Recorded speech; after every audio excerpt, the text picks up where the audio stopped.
Hello everyone, welcome back to our channel. तो आज हम डिस्कस करने वाले हैं मैथमेटिक्स का सैम्पल पेपर। ये कम्प्लीटली ए टू जेड। इसके अंदर आपको ये भी पता लग जाएगा कि कौन से सब्जेक्ट से कितने कितने क्वेश्चन आएंगे और मतलब कौन से सेक्शन से कितने क्वेश्चन आएंगे, एक एक नंबर के, दो दो नंबर के, हर एक का पूरे पूरे डिटेल में आपको पता लग जाएगा कौन से चैप्टर से कितने क्वेश्चन आते हैं, कौन से चैप्टर की ज़्यादा इंपॉर्टेंस है। ए टू जेड डिस्कस करेंगे, कंप्लीटली सॉल्यूशन आपको इसका प्रोवाइड करवाऊंगा। पूरा पूरा ये 80 नंबर का रहने वाला है। इसके लिए जो टाइम रहेगा वो रहेगा 2 घंटे 45 मिनट का टाइम रहेगा। और इसमें एक जो सबसे इंपॉर्टेंट बात है वो ये है कि यहाँ पर इस तरीके से आपके पास में ब्लूप्रिंट है, तो ब्लूप्रिंट की स्क्रीनशॉट ले लेना, वीडियो को रोको और इसका स्क्रीनशॉट ले लेना। इसके अंदर आपको यहाँ पर पूरा पूरा दिख जाएगा कि किस सब्जेक्ट मतलब किसके कितने कितने क्वेश्चन आएंगे। तो यहाँ पर ब्लूप्रिंट ले लेना। अब डायरेक्टली सॉल्व करते हैं इसके क्वेश्चन। तो यहाँ पर देखो, इसमें एक जो बात क्लियरली लिखा गया है कि for the question having more than one part for those parts are written together in continuity. इसमें इस पार्ट का इंपॉर्टेंट क्या है कि अगर जैसे मान लीजिए कि सेकंड क्वेश्चन है, उसके ए है और उसके बी पार्ट है, मतलब दो क्वेश्चन है, तो आपको क्या करना है कि क्वेश्चन नंबर 2 डाल के ए को और बी को एक जगह पर लिखना है, अलग अलग नहीं लिखना है। अलग अलग लिखोगे तो इसके ऊपर यहाँ पर मार्क्स कटते हैं, आधा नंबर कटता है ऐसी छोटी छोटी गलतियों में। तो फिर चलिए स्टार्ट करते हैं, डायरेक्टली इसको सॉल्व करते हैं। सबसे पहले जो क्वेश्चन आता है वो आता है कि आपको डेसिमल एक्सपेंशन करना है, इस रेशनल नंबर का आसानी से डेसिमल एक्सपेंशन करना है। तो इसको डायरेक्टली आप करके बताइए कि टर्मिनेटिंग ए बी सी और डी में से इसका क्या आंसर रहेगा। देखो मैथमेटिक्स है, मैथमेटिक्स के अंदर आपको खुद से जितना सॉल्व करोगे उतनी ज़्यादा हेल्प मिलेगी। मैं तो सॉल्व करके बता दूंगा, लेकिन आपको एग्जाम के अंदर हेल्प नहीं मिलने वाली। तो जल्दी से बताओ कि फर्स्ट वाले का आंसर क्या है, ए बी और ए बी सी डी में से कौन सा आंसर है। देखो जल्दी बताना इसका आंसर, मैं लास्ट में बता दूंगा इसका आंसर क्या है। पहले तो सारे के सारे इसका आंसर बताइए, देन फिर चलते हैं इसके सेकंड पार्ट के अंदर। यहाँ पर बोला गया कि one of this is not a quadratic polynomial. तो यहाँ पर देखो पॉलिनोमियल और इक्वेशन के अंदर थोड़ा डिफरेंस समझना। देखो इक्वेशन क्या होती है, जो कि इक्वेट हो जाए, मतलब कि बराबर का साइन हो तो वो इक्वेशन होती है। लेकिन अगर यहाँ पर बस ऐसी कोई भी पॉलिनोमियल दिया हो तो वो होता है पॉलिनोमियल। अब देखो क्वाड्रेटिक इक्वेशन के लिए मैं इसके ऊपर इतना जोर इसलिए दे रहा हूँ क्योंकि इससे ऐसा ही क्वेश्चन आ सकता है। तो आपको हमेशा याद रखना है कि क्वाड्रेटिक जो इक्वेशन होती है इसके लिए रहती है एक्स की पावर 2, मतलब एक्स की पावर 2 होनी चाहिए। अब ऐसा जरूरी नहीं होता कि एक्स भी हो, एक्स होना नहीं होना जरूरी नहीं होता, कांस्टेंट होना नहीं होना जरूरी नहीं होता।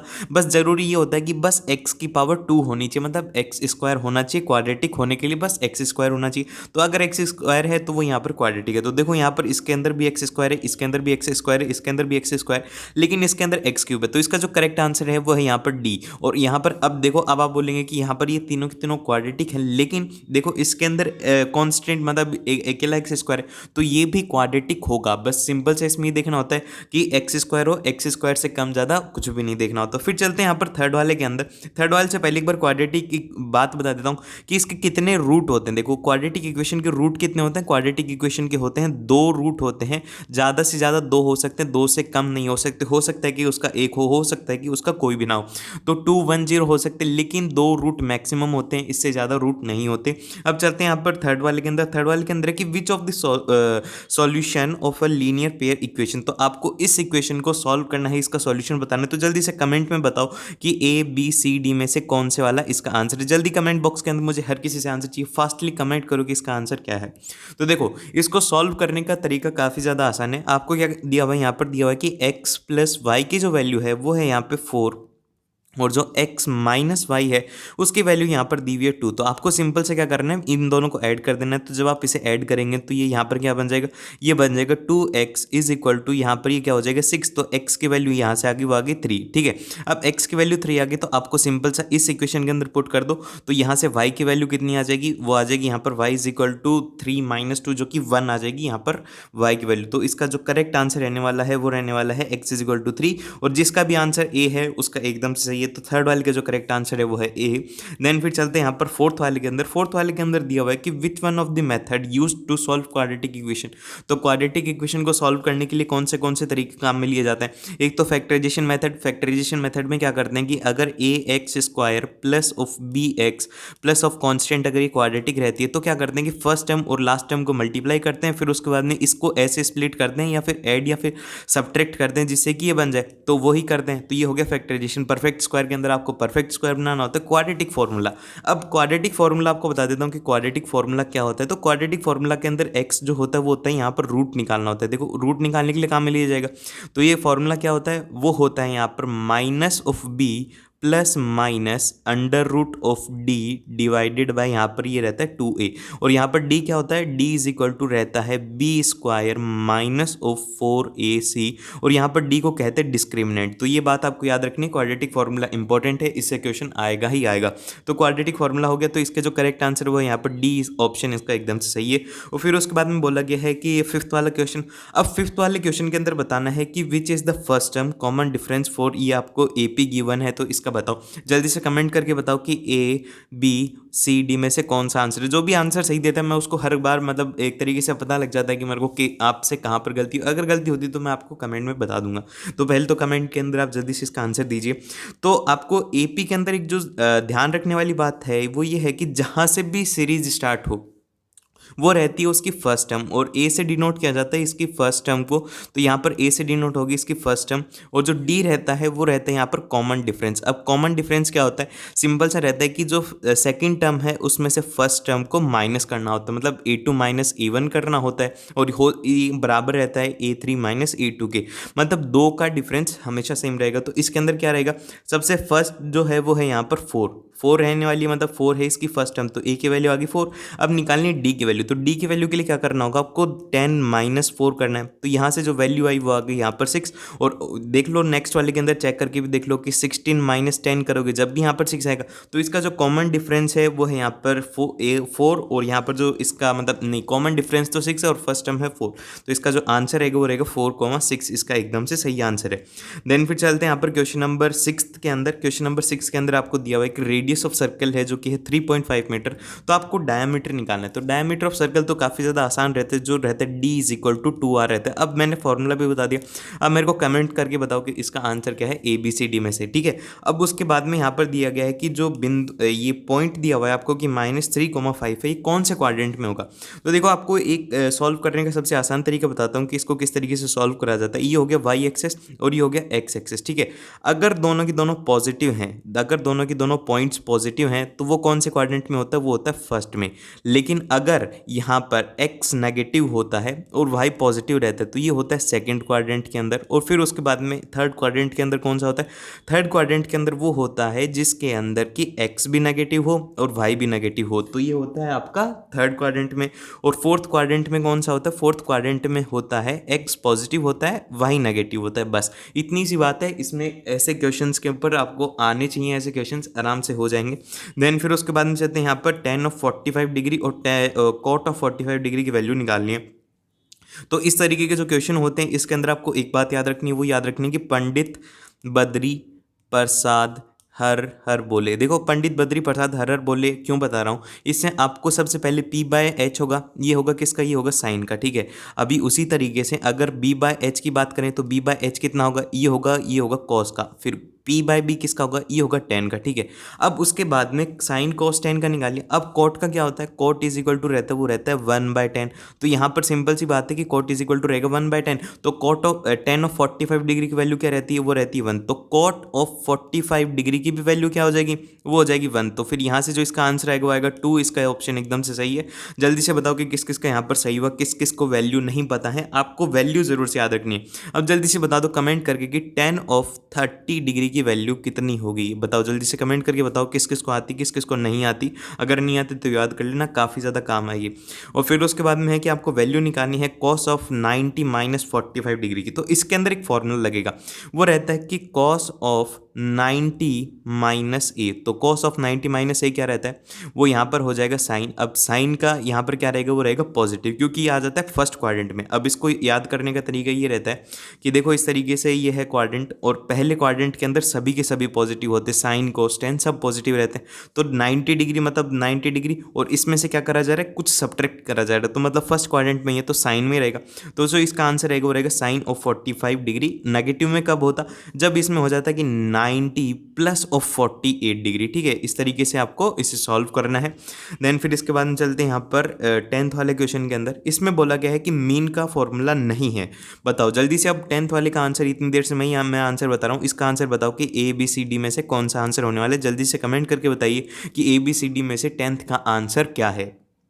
देन फिर चलते हैं यहाँ पर क्वेश्चन नंबर ये है 11th वाले के अंदर आपको निकालना है इसका मोड। तो अब देखो मोड निकालने का इसके अंदर तरीका काफ़ी ज़्यादा आसान है। आपको जब कभी भी ऐसे क्वेश्चंस आए जिसके अंदर कि आपको मीन मोड पूछा जाए तो सबसे पहले तो आपको लिखना है मीन का फॉर्मूला, और फिर उसके बाद में आपको लिखना होता है मोड का फॉर्मूला, और फिर उसके बाद में मीडियन का। ये तीन जो फॉर्मूले हैं इस चैप्टर के सबसे ज़्यादा इंपॉर्टेंट है।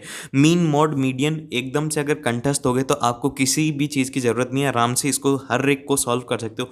तीन फॉर्मूलों से चैप्टर कंप्लीट हो जाएगा। तो वही फॉर्मूला लगाओ और 11th वाले का भी आंसर जल्दी से बताइए। देन फिर चलते हैं यहाँ पर 12th वाले के अंदर। 12th वाले के अंदर आपको बोला गया है कि which of the following can not be the probability of event. तो देखो प्रोबेबिलिटी की अगर बात करी जाए, प्रोबेबिलिटी कितनी हो सकती है। देखो प्रोबेबिलिटी क्या होता है, प्रोबेबिलिटी होता है कि कोई भी इवेंट मतलब टोटल नंबर ऑफ इवेंट, नीचे रहता है कि टोटल कितने हो हैं, और फिर उसके बाद में यहाँ पर ये होता है फेवरेबल। फेवरेबल का मतलब ये होता है कि कितनी बार हो सकता है, कितनी बार आपके फेवर में। तो अब प्रोबेबिलिटी के अंदर नीचे वाला बड़ा रहता है और ऊपर वाला छोटा रहता है। तो हमेशा याद रखना कि जो प्रोबेबिलिटी होती है चाहे से किसी भी इवेंट की हो, वो हमेशा लेस देन और इक्वल टू 1 रहेगी। कभी भी 1 से ज़्यादा नहीं हो सकती, क्योंकि टोटल फेवरेबल के बराबर हो सकता है लेकिन ज़्यादा नहीं हो सकते फेवरेबल। ठीक है, ये हो गया। ये तो समझ में आ गया कि चलो भाई कि 1 से कम होगी। अब यहाँ पर बात करी गई है कि यहाँ पर 0.7 मतलब डी वाला तो एकदम से सही है, और यहाँ पर 15% का मतलब है कि 0.15, तो ये भी सही है भाई। और फिर उसके बाद में देखें -1.5, क्या -1.5 हो सकती है? नहीं भाई, नेगेटिव में कभी भी नहीं हो सकती। हमेशा याद रखना कि प्रोबेबिलिटी नेगेटिव नहीं हो सकती है, 0 हो सकती है लेकिन नेगेटिव नहीं हो सकती।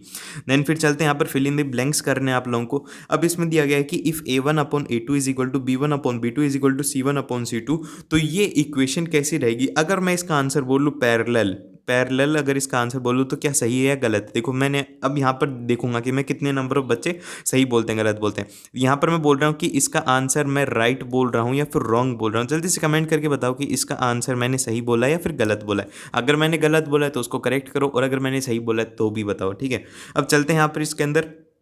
नेक्स्ट आता है कि आपको बोला गया कि 7th टर्म निकालनी है इस एपी की। तो जब कभी भी एपी का सवाल है तो आपको क्या करना है, सबसे पहले तो लिखनी है इसकी पहली टर्म। पहली टर्म इस एपी की क्या है, वो है यहाँ पर 10, और फिर उसके बाद में आपको निकालना है डी। डी कैसे निकालोगे? वो निकालोगे 8 माइनस ऑफ यहाँ पर क्या करना है आपको 10, तो यहाँ से वैल्यू आ गई 2। ठीक है, डी की वैल्यू आ गई 2। अब यहाँ पे बोला गया है A7, तो आपको an का फॉर्मूला याद होना चाहिए। एक बार मैं लिख के भी बता देता हूँ कि an का फॉर्मूला क्या है।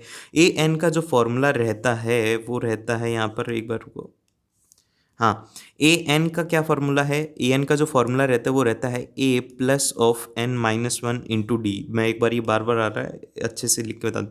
ए एन इज इक्वल टू रहता है a plus of n minus one into d. ठीक है, अब यहाँ पर A7 निकालना, मतलब A7 लिखेंगे और यहाँ पर ये हो जाएगा ए प्लस ऑफ 7 माइनस 1 6 हो जाएगा, तो ये हो जाएगा डी। अब उसके बाद में वैल्यूज़ क्या क्या निकाली थी हमने? ए की वैल्यू तो निकाली थी 10, और डी की वैल्यू कितनी निकाली थी? वो निकाली थी -2। ठीक है, -2 था, ये ध्यान रखना। ये यहाँ पर ज़्यादातर गलती होती है कि आप प्लस माइनस को इग्नोर कर देते हो। तो अब सिंपल सा A7 की जब वैल्यू निकालेंगे तो ये हो जाएगा 10 माइनस ऑफ यहाँ पर 12 हो जाएगा, क्योंकि 6 × 2 हो जाएगा और माइनस है, तो यहाँ से A7 आ गया, वो आ गया -2। तो इसका जो करेक्ट आंसर है A7 है वो है -2, इसका एकदम से सही आंसर है। देन फिर चलते हैं यहाँ पर कि how many tangent drawn to a circle from the outside to the point. तो अब ये देखो, अगर कोई भी एक पॉइंट है जो कि आउटसाइड है सर्कल के, तो उससे कितनी नंबर ऑफ टेंजेंट ड्रॉ करी जा सकते हैं सर्कल के ऊपर। तो ये कोई भी एक पॉइंट है और ये है हमारा सर्कल, मैंने सर्कल बना दिया। अब उसके बाद में इसके ऊपर कितनी टेंजेंट ड्रॉ की जा सकती है? बस 2 ही तो टेंजेंट ड्रॉ की जा सकती हैं, 2 से ज़्यादा थोड़ी हो सकती हैं, बस 2 ही हो सकती हैं। और कोई हो सकते हैं तो बताओ भाई, बस 2 टेंजेंट हो सकते हैं, 2 से ज़्यादा टेंजेंट नहीं हो सकती। तो अब बताओ कि टेंजेंट तो 2 हो गई, इसका आंसर तो 2 हो गया, लेकिन अब बताओ कि कॉर्ड कितनी हो जाएंगी? टेंजेंट को हटा करके अगर मैं बोल दूं कि कॉर्ड कितनी होंगी, तो जल्दी से कमेंट करके बताओ कि कॉर्ड कितनी हो जाएंगी। देन फिर चलते हैं यहाँ पर, आपको निकालना है कि find the formula for the distance between the 2 points in a coordinate geometry. तो आपको सिंपल सा कि एक पॉइंट है वो है A1 कोमा मतलब A2, और मैंने क्या लिख रहा हूँ, मैं एक पॉइंट मान लेते हैं कि ये पहला पॉइंट है वो है A, इसका जो कोऑर्डिनेट है वो है A1 कोमा B1। ठीक है, अभी उसी तरीके से एक दूसरा पॉइंट है B जिसका कोऑर्डिनेट है A2 कोमा B2। ठीक है, अब आपको इसके बीच का डिस्टेंस निकालना है। तो डिस्टेंस निकालने का फॉर्मूला आपको याद होना चाहिए। तो यहाँ पर डिस्टेंस निकालने को मैं D से रिप्रेजेंट कर देता हूँ। तो ये क्या होगा? ये होगा √of A2 minus of A1 का whole square plus of B2 minus B1 का होल स्क्वायर। तो ये हो गया इसका distance between A and B, मतलब या तो इसको आप डिस्टेंस बिटवीन ए बी ऐसे लिख दो, या फिर आप सिंपल सा लिख सकते हो कि इसका डिस्टेंस का फॉर्मूला ये रहने वाला है।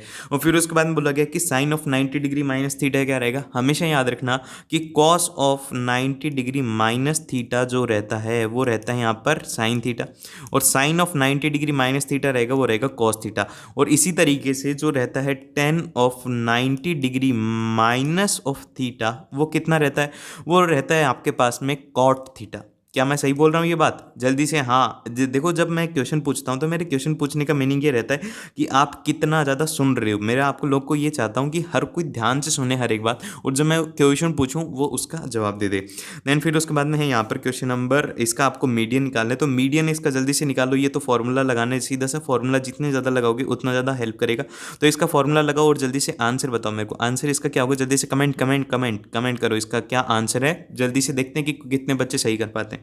देन फिर चलते हैं यहाँ पर, इसके अंदर आता है भाग ए। अब इसके अंदर बोला गया है कि मतलब आपके पास में वेरी शॉर्ट आंसर टाइप है, तो वेरी शॉर्ट आंसर टाइप के अंदर ज़्यादा नहीं लिखना, इसको बस एक लाइन के अंदर खत्म कर देना है। ज़्यादा बकवास नहीं लिखनी है कि गिवन ये है ये फलाना दिखाना, कुछ भी नहीं लिखना, जैसे कि गिवन वगैरह कुछ भी नहीं लिखना, बस एक लाइन के अंदर सीधा सा आंसर देना। बोला गया है कि product of two number is 180 और उनका HCF 3 है, तो आपको एलसीएम निकालना है। इसके अंदर सीधा सा फॉर्मूला है ये है कि HCF इंटू जो रहता है वो रहता है LCM, और फिर वो रहता है कि A इंटू B, बस इतना सा लिखना है। उसके बाद में सीधी सी वैल्यू पुट कर देनी है। HCF कितना है? वो है 3, और फिर उसके बाद में LCM आपको निकालना है, तो LCM को L लिख देते हैं, और यहाँ पर ये है 180, तो यहाँ से LCM जो आ गया इनका आ गया LCM 60। बस इतनी से इतने में खत्म हो जाना चाहिए, इससे ज़्यादा एक भी लाइन नहीं होनी चाहिए, क्योंकि एक नंबर का सवाल है और एक नंबर के सवाल के ऊपर ज़्यादा फोकस नहीं करना है हमें, ठीक है।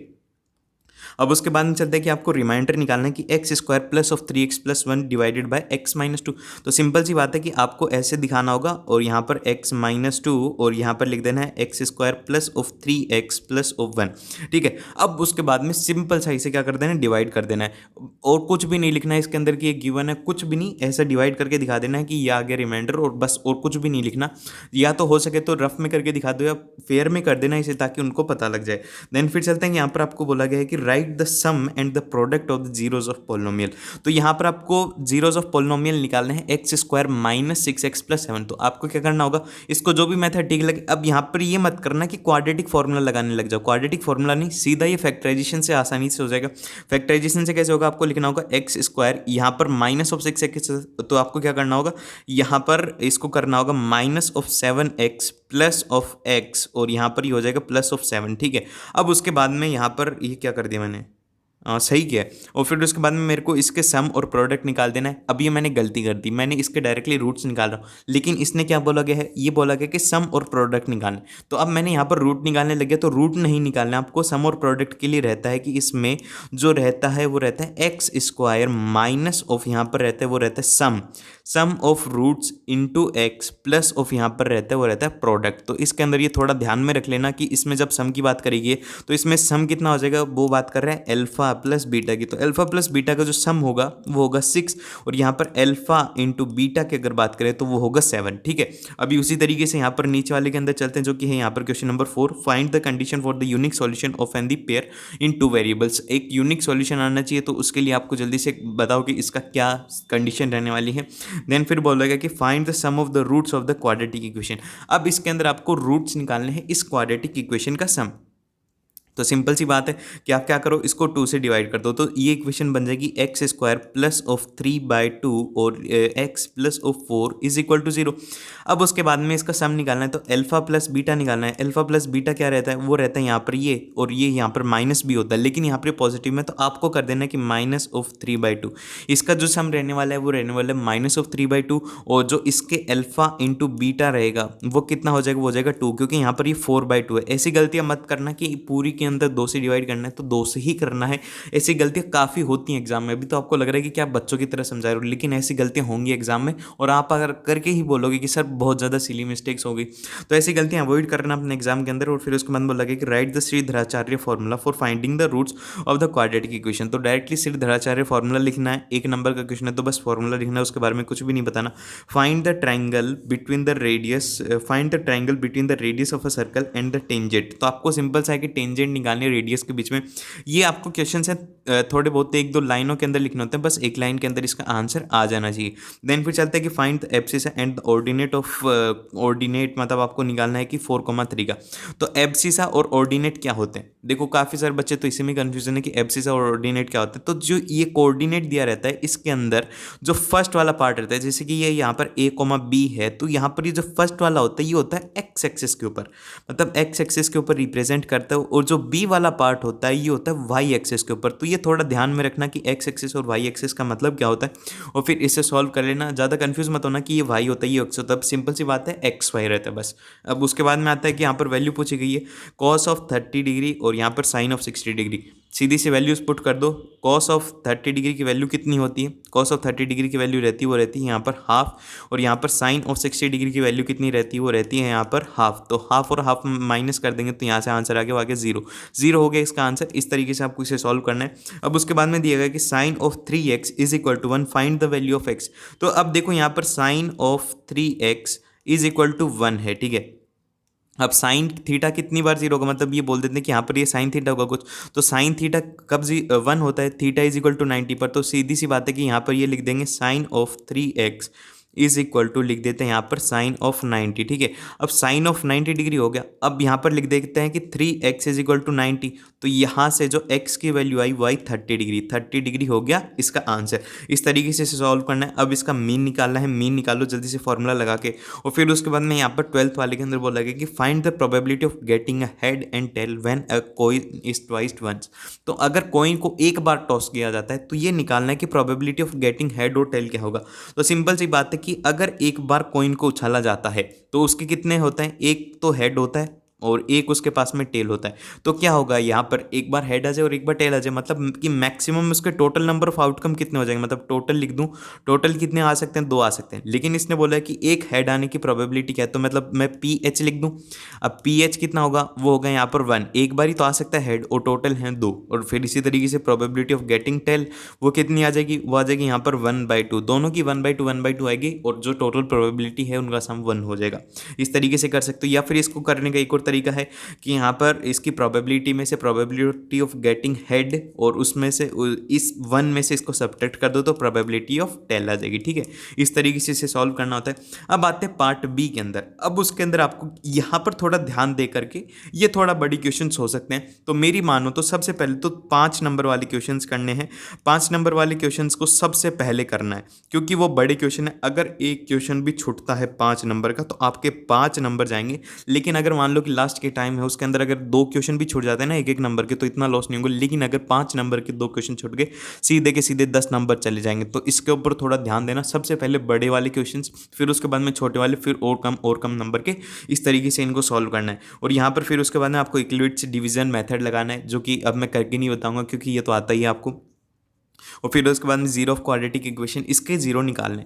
तो इसको हम किससे मेथड से करेंगे? इसको हम करते हैं, चलो फैक्टराइजेशन मेथड से करने वाले हैं। फैक्टराइजेशन मेथड से इसको काफ़ी ज़्यादा आसान रहने वाला है। x² minus of 2x minus of 15। तो आपको एक बार अच्छे से सिखाई देता हूँ कि किस तरीके से सॉल्व करना होता है। x² minus 2x minus of 15 is equal to 0, ठीक है। इसके रूट निकालने। तो सबसे पहले क्या करना होगा आपको, पहले x वाली टर्म, ये क्या करना है कि पहली x वाली टर्म और फिर उसके बाद में ये जो लास्ट वाली टर्म है इनको मल्टीप्लाई कर दो। तो मतलब x² इंटू माइनस ऑफ 15 जब करोगे तो यहाँ से आ जाएगा माइनस ऑफ 15x²। अब इसके क्या करने हैं, इसके ऐसे रूट करने हैं कि इनको ऐसा फैक्टर करने हैं कि जिससे कि यहाँ पर -2x आ जाए, ठीक है। अब माइनस ऑफ 15x² के क्या क्या फैक्टर हो सकते हैं भाई? इसके 2 फैक्टर हो सकते हैं कि एक तो 3x और एक यहाँ पर हो सकता है 5x। अब इन दोनों में से कोई सा भी पॉजिटिव नेगेटिव कर सकते हैं, वो समझो कि कैसे करना है। अब यहाँ पर बोला गया माइनस ऑफ 2x, तो मतलब ये वाला नेगेटिव -5x और यहाँ पर प्लस ऑफ 3x रहेगा जब भी माइनस ऑफ 2x होगा। तो इस तरीके से ही आपको करना होगा। अब देखो यहाँ पर क्या क्या ये इसमें कर देंगे माइनस ऑफ 3x और प्लस ऑफ 5x। तो सिंपल सा इसको लिखेंगे x² माइनस ऑफ यहाँ पर ये कितना हो जाएगी, हो जाएगा 5x और प्लस ऑफ यहाँ पर 3x minus of 15 is equal to 0। अब उसके बाद में आपको यहाँ पर इसे सॉल्व करना है। पहली वाली जो इक्वेशन बनेगी वो बनेगी x इंटू यहाँ पर ये कितना आ जाएगा, आ जाएगा x -5। और दूसरी में से इसमें से 3 कॉमन ले लेंगे, इसमें ले लेंगे प्लस ऑफ 3 और यहाँ पर पर ये होगा x minus 5 is equal to 0। ठीक है, अब ये यहाँ पर इस तरीके से सॉल्व कर लिया। अब देखो यहाँ पर मैं फाइनली इसका आंसर लिख देता हूँ, कौन से वाले कलर से, इस कलर से लिख देता हूँ। देखो तो अब x प्लस यहाँ पर कितना हो जाएगा, ये कितना बन गया था यहाँ पे, ये बन गया था x प्लस 3 और इंटू हो गया x माइनस 5। ठीक है, अब इसके दो रूट हो चुके हैं कि या तो ये 0 हो जाए या ये 0 हो जाए। तो इसमें से अगर x इज इक्वल टू ये 0 होता है तो यहाँ पर x इज इक्वल टू -3 आ जाएगा, लेकिन अगर ये वाला 0 होता है तो यहाँ पर x इज इक्वल टू 5 आ जाएगा। तो इसका जो आंसर रहने वाला है x इज इक्वल टू -3,5 इसका आंसर है। तो इस तरीके से आपको ऐसे क्वेश्चंस को सॉल्व करना है, इसमें दिखाना पड़ेगा। ये भी 2 से 3 मतलब 4 लाइनों से ज़्यादा नहीं जाना चाहिए, 4 लाइन मैक्सिमम है, उससे ज़्यादा इसमें बकवास नहीं लिखनी होती। बकवास लिखने वाले क्वेश्चन बताऊंगा कि कहाँ पर आपको लैंग्वेज लिखनी है। देन फिर उसके बाद में आता है यहाँ पर, इसके अंदर आपको ये जो given pair of linear equation है इसको एलिमिनेशन मेथड से सॉल्व करना है। एलिमिनेशन मेथड से क्या होता है कि आपको एलिमिनेट करना होगा, सिंपल सी बात है। इक्वेशन नंबर 1 गिवन है और इक्वेशन नंबर 2 गिवन है, तो मैक्सिमम केस के अंदर आपको ऐसे मिलेगा 1 या 2 नंबर वाले क्वेश्चन के अंदर कि आपको फर्स्ट और सेकेंड को ऐड करना है, उससे कि एक्स या फिर वाई वाली टर्म कैंसिल हो जाएगी। तो इसमें क्या हो रहा है कि जब आप 2x, यहाँ पर क्या है 2x plus y is equal to 6 है, और यहाँ पर दूसरी इक्वेशन है वो है 2x minus y is equal to 2 है। तो आपको क्या करना है कि इन दोनों को ऐड कर देना है। ऐड करोगे तो यहाँ पर क्या होगा कि y वाली टर्म कट जाएगी और यहाँ पर ये बचेगा 4x इज इक्वल टू यहाँ पर हो जाएगा 8 और x is equal to value आ जाएगी यहाँ पर 2। ठीक है, x की वैल्यू 2 आ गई। अब इसकी वैल्यू को उठा करके आप इक्वेशन 1 में पुट कर दो या फिर इक्वेशन नंबर 2 में पुट कर दो, कोई से में भी पुट कर दो, आंसर आ जाना चाहिए। तो बताओ कि इसका आंसर क्या है, y इज इक्वल टू क्या है, y की वैल्यू क्या है, जल्दी बताओ। कि x की वैल्यू तो मैंने निकाल दी, तो अब y की वैल्यू तो निकाल ही सकते हो।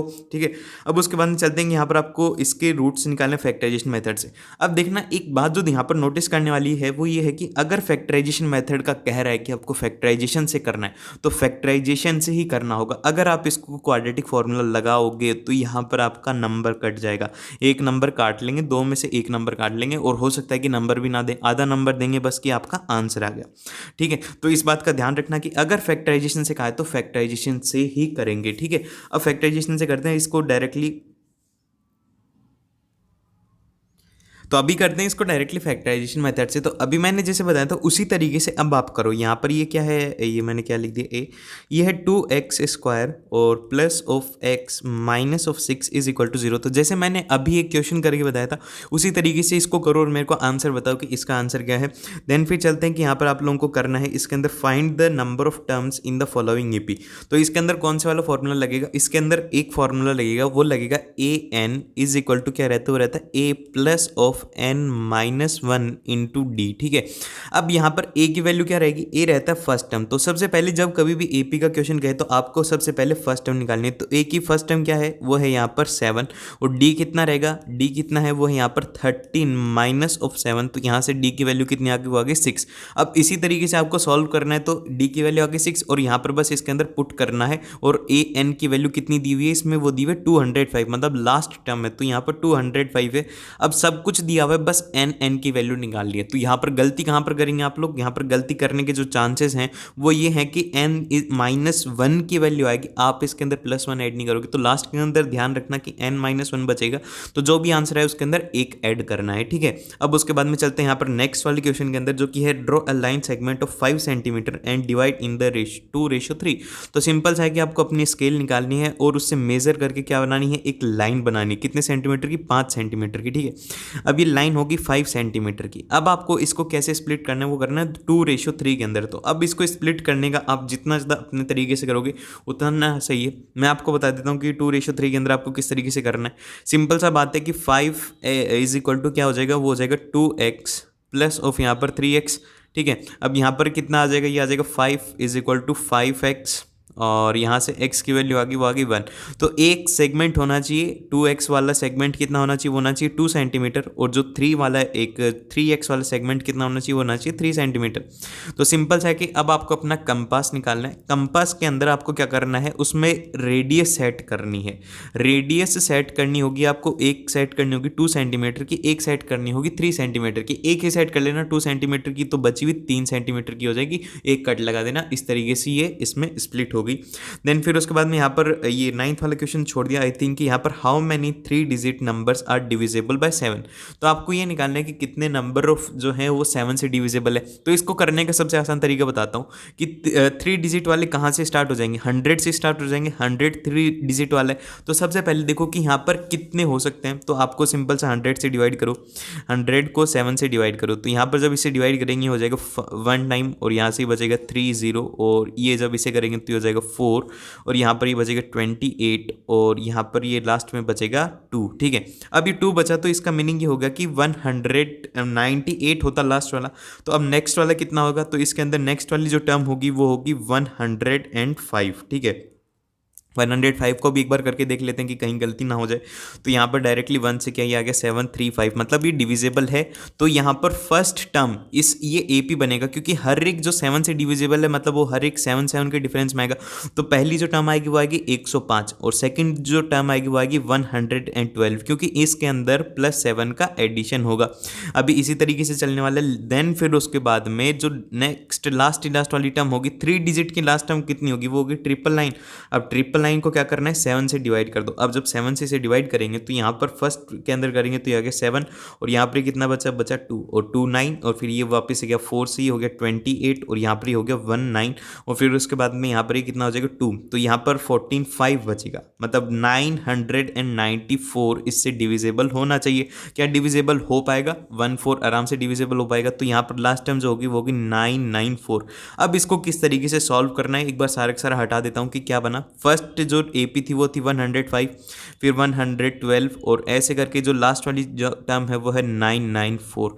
अब इसको कैसे सॉल्व करना है, इसको सॉल्व करने का तरीका क्या रहेगा, इसके अंदर आपको फॉर्मूला लगाना होगा AN = A plus of N minus 1 into D। ठीक है, अब इसको फॉर्मूले के अंदर जो AN है उसकी वैल्यू कितनी है, वो है यहाँ पर 994, और जो यहाँ पर A है, A की वैल्यू कितनी है, इसमें है A की वैल्यू 105, और यहाँ पर जो D है, D को मतलब D डिविजिबल बाय 7 की है, तो मतलब D की वैल्यू यहाँ पर कितनी है, वो है यहाँ पे 7। तो इस तरीके से आपको बस वैल्यूज पुट करनी है और N की वैल्यू निकालनी है। तो अब जल्दी से मेरे को बता दो कि इसका आंसर क्या है। अब मैं बार बार नहीं बोलूंगा कि आंसर बताओ, मैं बस बोलूंगा कि आंसर बताइए। अब आपको आंसर बताने का मतलब ये है कि आपको कमेंट सेक्शन में इसका आंसर बताना है। देन फिर चलते हैं यहाँ पर, इसके अंदर आपको 11th वाला क्वेश्चन है जिसके अंदर की draw a pair of tangent to a circle of radius 5 centimetre which is incline to each other at 60 degree. तो आपको इसके अंदर कंस्ट्रक्ट करना होगा, एक सर्कल बनाना है जिसके ऊपर की वो 60 डिग्री के ऊपर हो, तो इस तरीके से 60 डिग्री के ऊपर इंक्लाइन होनी चाहिए। तो ये आप खुद से प्रैक्टिस करोगे जब भी आपको ये आने वाला है। और इसके अंदर स्टेप्स जरूर से लिख देना कि स्टेप नंबर 1 क्या रहने वाला है कि आपको रेडियस ड्रॉ करनी है, यहाँ पर 5 सेंटीमीटर का एक सर्कल ड्रॉ करना है। और यहाँ पर ये यूनिट मत भूल जाना कि 5 सेंटीमीटर यूनिट मत भूलना, इसमें यूनिट काफ़ी ज़्यादा इंपॉर्टेंट है, अदरवाइज नंबर कट जाएंगे। और फिर उसके बाद में आते हैं यहाँ पर क्वेश्चन नंबर 12। अब क्वेश्चन नंबर 12 के अंदर आपको बोला है कि cos A tan A की वैल्यू निकालो, sin A की वैल्यू जब 3/4 है। तो sin A की यहाँ पर आपको याद करना होगा पंडित बद्री प्रसाद हर हर बोले, मतलब पंडित बद्री प्रसाद हर हर बोले। अब इसको याद करने से फ़ायदा क्या होगा, आपको यहाँ पर हमेशा याद रहेगा कि जो साइन है, साइन की वैल्यू कितनी रहती है, वो रहती है P/H। तो यहाँ पर आपको साइन की वैल्यू दी हुई है 3/4, तो ये हो गया 3/4। तो यहाँ पर परपेंडिकुलर की वैल्यू है वो है 3, हाइपोटेनियस की जो वैल्यू है वो है 4। तो यहाँ से बेस की वैल्यू कितनी आ जाएगी, बेस निकालने के लिए आपको लगानी होगी Pythagoras, P² plus of B² is equal to H²। ठीक है, यहाँ पर सब की वैल्यू है, तो यहाँ पर आपको क्या करना होगा, H के स्क्वायर में से इसके स्क्वायर को सब्ट्रैक्ट करना होगा, जो कि रहेगा आपके पास में H का स्क्वायर जो है वो हो जाएगा 16 माइनस ऑफ 9 का अंडर रूट। ठीक है, 16 - 9 जब करेंगे तो यहाँ पर कितना बच जाएगा, आई थिंक यहाँ पर 7 बचेगा। और फिर उसके बाद में आपको सिंपल सा इसे सॉल्व करना है। इस तरीके से इन क्वेश्चंस को सॉल्व करना होता है, सॉल्व करना सीखो। और यहाँ पर कैलकुलेशन है तो कैलकुलेशन करो, और cos A और tan A का आंसर बताओ जल्दी से, इसका आंसर क्या है। देन फिर चलते हैं यहाँ पर क्वेश्चन नंबर 13 के अंदर। 13 के अंदर बोला कि 2 tan² 45 plus of cos² 30 degree minus of cos² 60 degree, आपको इसकी वैल्यू निकालनी है। तो आपको वैल्यू किसकी याद होनी चाहिए, यहाँ पर एक तो tan of 45 degree, tan of 45 degree की वैल्यू कितनी रहती है, वो रहती है 1। और फिर उसके बाद में cos ऑफ 30 डिग्री की वैल्यू कितनी है, कॉस ऑफ 30 डिग्री की वैल्यू रहती है वो रहती है हाफ, और साइन ऑफ 60 डिग्री की वैल्यू कितनी है वो रहेगी यहाँ पर हाफ। तो यहाँ पर हाफ से हाफ तो कैंसिल हो गया, और यहाँ पर जो आंसर आएगा इसका आंसर आएगा वो आएगा 2। इस तरीके से आपसे सॉल्व होनी चाहिए, धड़ाधड़ सॉल्व होनी चाहिए। जब मैं बोल रहा हूँ कि कैलकुलेशन करो तो कैलकुलेशन करो। अब 14th वाले क्वेश्चन के अंदर कैलकुलेशन आपको करनी है, 15th वाले के अंदर आपको करनी है 2 क्वेश्चन 14 और 15 का आंसर मुझे जल्दी से चाहिए कि इसका आंसर क्या है। मैं देखता हूँ कि कितने बच्चों से सही होता है, इसका आंसर जल्दी से बताओ कि इसका आंसर क्या है। देन फिर उसके बाद में चलते हैं यहाँ पर क्वेश्चन नंबर 16 वाले क्वेश्चन के अंदर बोला गया कि एक एग है जिसके अंदर की 5 व्हाइट बॉल हैं 2 रेड बॉल हैं, तो आपको बताना है कि फ्रॉम द बैग एक बॉल को निकाला जाता है, तो आपको बताना है कि कौन सी बॉल होगी। सबसे पहले तो प्रोबेबिलिटी ऑफ रेड बॉल और प्रोबेबिलिटी ऑफ व्हाइट बॉल और रेड बॉल निकालनी अलग अलग। तो सबसे पहले टोटल नंबर ऑफ बॉल्स कितनी है, टोटल नंबर ऑफ बॉल जो कि रहेगा व्हाइट प्लस ऑफ रेड। तो यहाँ पर व्हाइट बॉल कितनी है वो है 5, रेड कितनी है वो है 2, तो यहाँ पर टोटल नंबर ऑफ बॉल होगी वो होगी 7। ठीक है, अब उसके बाद में बोला गया कि व्हाइट की प्रोबेबिलिटी निकाल, तो प्रोबेबिलिटी ऑफ व्हाइट कितना हो जाएगा, व्हाइट बॉल कितनी है भाई 5 है, 5/7 इसकी प्रोबेबिलिटी होगी। इसी तरीके से प्रोबेबिलिटी ऑफ रेड कितनी हो जाएगी भाई, इसके अंदर ही हो जाएगा 2 रेड हैं डिवाइडेड बाय 7, तो 2/7 और 5/7 इसकी प्रोबेबिलिटी हो गई है। देन फिर उसके बाद में चलते हैं यहाँ पर नेक्स्ट वाले पार्ट के अंदर, जो कि है यहाँ पर if the second and the third term आपको दिया हुआ है, और फिर उसके बाद आपको सम ऑफ 61 टर्म निकालना है। तो यहाँ पर जब आपको दिया हुआ है कि sum of second and third term, मतलब सेकंड और थर्ड टर्म जब आपको दी हुई है 24 और 28, तो आपको बताना है कि सम ऑफ 61 टर्म क्या रहेगा। तो सिंपल सा बात है कि इसके अंदर जो फॉर्मूला लगेगा वो फिर से फॉर्मूला लिख देता हूँ। आप बोलोगे कि सर बोर कर रहे हो, लेकिन बच्चों को याद हो जाना चाहिए। AN = A plus of N-1 into D. अब इस फॉर्मूले का काम क्या आएगा, यहाँ पर इस फॉर्मूले का काम ये है कि इसके अंदर मैं एक बार देख लेता हूँ कि हाँ ठीक है। अब देखो यहाँ पर इस फॉर्मूले का काम ये है कि A24 की बात करी गई है, ठीक है, A24, तो यहाँ पर ही हो जाएगा A प्लस ऑफ 23D। ठीक है, ये इक्वेशन नंबर 1, और फिर उसके बाद में इक्वेशन नंबर 2 बनेगी, इक्वेशन नंबर 2 जो कि रहेगी A of 28 is equal to कितनी है, A प्लस ऑफ यहाँ पर कितना हो जाएगा, वो हो जाएगा आपके, अरे यार गलती कर दी मैंने। देखो यहाँ पर मैंने ये मान लिया कि 24 और 28 टर्म है, लेकिन गलती कर दी ना, ये ऐसी गलती हो सकती है आपसे भी। तो A2 लिखना है, A2 = A plus of D। तो यहाँ पर ये कितना दिया हुआ है, ये दिया हुआ है 24, और फिर उसके बाद में यहाँ पर दिया हुआ है A3 जो कि रहेगा यहाँ पर A प्लस 2D, और फिर उसके बाद में ये कितना दिया हुआ है, ये दिया हुआ है 28। तो आपको क्या करना है, इक्वेशन 1 है, ये इक्वेशन 2 है, तो क्या करना होगा आपको कि 2 में से इक्वेशन नंबर 1 को सब्ट्रैक्ट कर दो। तो यहाँ से A से कैंसिल आउट हो जाएगा, D की जो वैल्यू आएगी यहाँ से D की वैल्यू आ जाएगी 4। ठीक है, D की वैल्यू कितनी आगे वो आगे 4, और यहाँ से जब इसके अंदर पुट करोगे इक्वेशन नंबर 1 में, तो A की वैल्यू कितनी आ जाएगी, वो आ जाएगी 20। A और D की वैल्यू आ गई। अब उसके बाद में आपको बोला गया कि सम ऑफ कितनी टर्म निकालना है, 61, S61 मतलब 61/2, और यहाँ पर ये हो जाएगा आपके पास में 2A प्लस ऑफ यहाँ पर 60 इंटू डी। अब बस वैल्यू पुट करनी है। देखो आपको समझ में नहीं आएगा, हवा में चला गया होगा, मैं बता देता हूँ क्या किया मैंने। उनको सॉल्व करा, वहाँ से ए की वैल्यू निकाली, मतलब ए की वैल्यू निकाली थी, नहीं डी की वैल्यू निकाली थी सबसे पहले जो कि 4 थी, और फिर उसके बाद में दिया हुआ था कि ए प्लस डी जो है वो है यहाँ पर 20, तो यहाँ 24, और यहाँ से ए की वैल्यू आ गई वो आ गई 20। अब उसके बाद में सिंपल सा बोला गया कि 61 टर्म का सम निकालो। तो इसका जो फॉर्मूला रहता है SN = रहता है n/2 इंटू रहता है 2A plus of N-1 into D रहता है। तो अब सिंपल सी बात है कि यहाँ पर A की वैल्यू आपको रखनी होगी यहाँ पर 20, और यहाँ पर D की वैल्यू जो है वो है यहाँ पर कितनी, वो है यहाँ पर 4, ये 4 और यहाँ पर ये 20 मैंने पुट कर दिया। अब उसके बाद में आपको इसे सॉल्व करना है। कमेंट सेक्शन के अंदर इसका आंसर बता दीजिए जल्दी से, इसका आंसर क्या आएगा। देन फिर उसके बाद में चलते हैं यहाँ पर कि इसके अंदर आपको निकालना है कि sum of the all the natural number divisible by 5 between 2 to 201 तक आपको इनका डिफरेंस निकालना है। तो सबसे पहले इस सीरीज के अंदर पहली टर्म कौन सी होगी, सबसे पहले सवाल उठता है कि पहली टर्म कौन सी होगी। तो अब हम निकालते हैं इसके अंदर पहली टर्म के लिए। तो यहाँ पर फर्स्ट टर्म 5 से डिविजिबल वाली कौन सी होगी, 2 से लेकर के 101, तो पहली जो टर्म होगी वो होगी 5, 5 ही 5 से डिविजिबल होगा, फिर उसके बाद आएगी 10, और जो लास्ट टर्म रहेगी इसके अंदर वो रहेगी 100। बस इसके अंदर तो काफ़ी ज़्यादा आसान था, इसके अंदर ना तो डिवाइड करना था ना कुछ और करना था, बस सिंपल सा लिखना था, इससे हो गया। अब उसके बाद में आपको इनका सम निकालना है। तो सम निकालने के लिए क्या करते हैं, वो SN = n/2 into 2A plus of N-1 into D. यहाँ पर ये वाला फॉर्मूला नहीं लगाना, यहाँ पर फॉर्मूला लगाना है n/2 इंटू क्या रहेगा, वो रहेगा A प्लस ऑफ यहाँ पर लास्ट टर्म, क्योंकि पहली टर्म है 5 और लास्ट टर्म भी पता है, तो यहाँ पर क्यों निकाले भैया, ये सब कुछ करने की जरूरत ही नहीं है। पहली टर्म लिखनी है 5 और फिर लास्ट वाली टर्म है वो है 100। 200 और बस n की वैल्यू निकालनी है। n की वैल्यू निकालना भी इसमें काफ़ी ज़्यादा आसान है। अब इसमें वो कैसे निकालोगे, वो निकालने के लिए आपको लिखना होगा a n is equal to a plus of n minus one into d. और यहाँ पर ए एन मतलब लास्ट वाली टर्म है वो है 100 और यहाँ पर पहली जो टर्म थी वो थी 5 और यहाँ पर ये हो गया n माइनस वन इंटू 5। ठीक है, अब उसके बाद में जब इससे इसको कैंसिल करा ये हो गया यहाँ पर 20 और यहाँ पर ये हो गया 1। ठीक है, ये हो गया 19, n की वैल्यू आ गई 20 टर्म रहने वाली है, n इज इक्वल टू 20। तो यहाँ पर इसकी n के अंदर 20 रख दो, फिर उसके बाद में इसे सॉल्व कर दो और जल्दी से इसका कमेंट सेक्शन के अंदर कमेंट बताओ। फिर इसी तरीके से क्वेश्चन नंबर 18 से लेकर के जितने भी रेस्ट ऑफ रिमेनिंग क्वेश्चंस हैं, अगर आप चाहते हो कि मैं इनकी वीडियो बनाऊँ या फिर मैं आप लोगों को इसकी वीडियो दूँ तो जल्दी से मेरे को कमेंट सेक्शन में लिखे कि सर बाकी का भी हमें चाहिए पेपर। जल्दी से कमेंट करो कि जितने ज़्यादा नंबर ऑफ स्टूडेंट कमेंट करेंगे उतनी जल्दी वीडियो आएगी। तो अगर अभी देख रहे हो तो जल्दी से कमेंट करो कि सर जल्दी से वीडियो अपलोड करो नेक्स्ट पार्ट की।